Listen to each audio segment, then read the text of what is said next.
So let's wrap up this course. Module 11, Lesson 1, SEO Do's and Don'ts.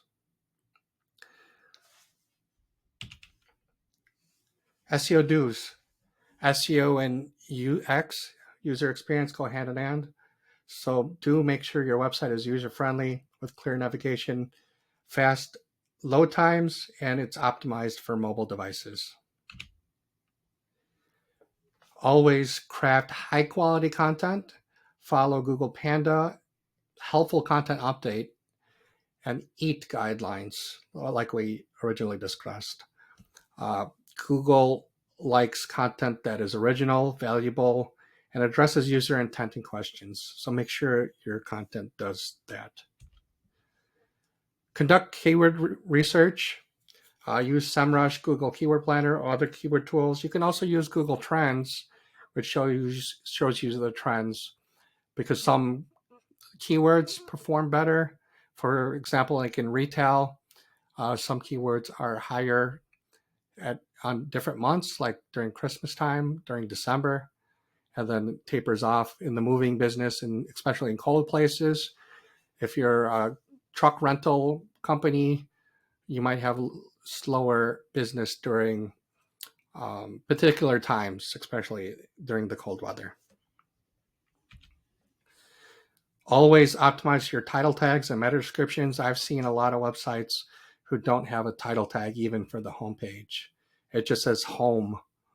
So it's not even optimized for a keyword. So make sure you have title tags, proper meta descriptions. Meta descriptions, they're not technically a ranking factor, but it is like a sales pitch. It attracts users to click on your listing, and the click-through rate on your listing is a ranking factor. So indirectly, it is a ranking factor. So write compelling meta titles and descriptions to increase click-through rates from search results. Utilize internal linking. I see a lot of websites that aren't doing it. They're not linking to relevant pages, related pages on their own website that have the same keyword. If you interlink, do internal links, it helps Google understand what your page is about, especially when it's linking to other related content on your site that has the same keyword. As mentioned, SEO and UX go hand in hand. So make sure your website is not only responsive on mobile devices, but also tablet as well. And always, SEO is a rinse and repeat process where you do your keyword research, you do your on-page, off-page, tactical SEO, wait for the results, and then rinse and repeat. If the results aren't what you're expecting, you have to rinse and repeat and try improving, try looking at your competition, what they're doing, and do it over again. So you need to regularly monitor and analyze using Google Analytics, using SEMrush, Google Search Console, other tools. I do it on a monthly basis. Build quality backlinks. Backlinks are not about the quantity, it's about the quality of backlinks, kind of like high school. The more friends you have, the more popular you'll be, but those friends have to be good friends, because the bad ones will bring you down, just like bad links will bring you down. So what you shouldn't do, don't stuff keywords. If it looks like it's not readable by humans and you're just stuffing keywords, that's a black hat SEO technique. It's unnatural, and it affects readability, which affects the quality of the content. So that could be picked up. Don't duplicate content. Make sure your content is original. If you are going to take content like a quote or a citation from somebody, make sure you link back to it to give credit where credit's due. But try to make sure your content is original, because that affects the quality of your content and your rankings. Don't buy links. If you buy links, a lot of sites offer 10,000 links.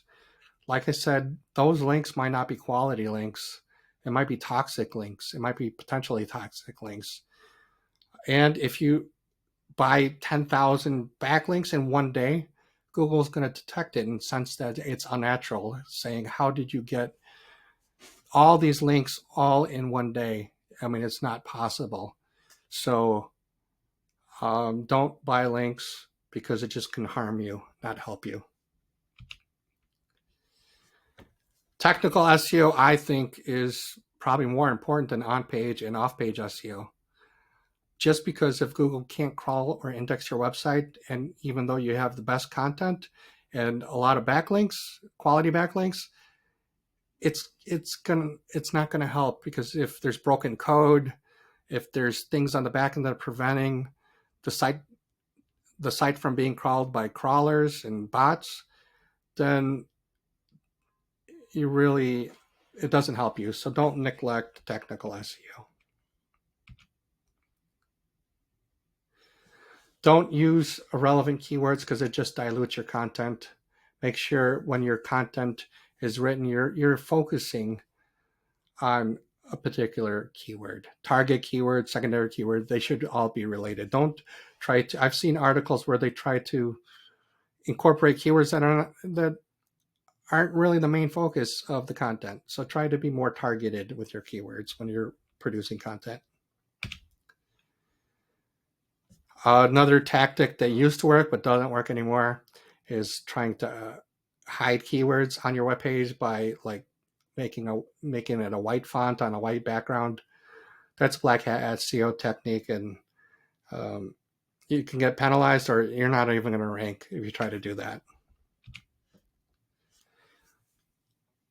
Don't ignore local SEO. Optimize for local SEO. Use Google Business Profile. Find local directories, especially if you're a local business or you're trying to target a specific area, city, neighborhood, state. Don't just expect to do SEO on page, off page, and hope you're going to show up in your location. Do your diligence and perform local SEO. So SEO is a blend of art and science. Like I mentioned before, white hat SEO uses techniques and tactics that follow Google guidelines. This is the best SEO. It's long-term. It builds trust and credibility. It builds credibility by building loyal relationships. And if your website is mobile friendly and not spammy, then it's good for Google and other search engines.